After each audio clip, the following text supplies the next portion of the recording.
Magandang araw po mga kapuso at kapamilya.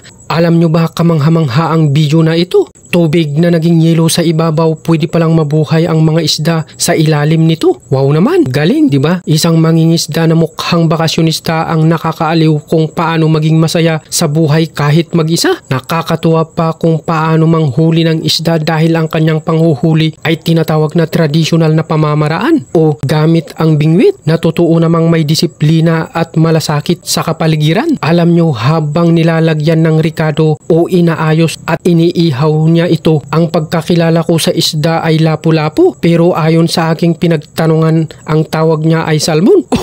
Ay naku po, excuse me po. Ano po ba talaga? Bahala na po kayong manghula kung anong isda ito. Basta ako masaya na ako sa ganitong pamamaraan o simpleng buhay na kahit mag-isa ka ay maging masaya. Kaya salamat sa iyo, mahal na Panginoon, sa lahat ng inyong nilalang na tulad nito na nakakapagbigay saya sa amin habang kami nabubuhay sa mundo. Hanggang dito lang po ang inyong lingkod, Dan Idol, dito lang po sa 24/7 mga kapuso at kapamilya. Maraming salamat po.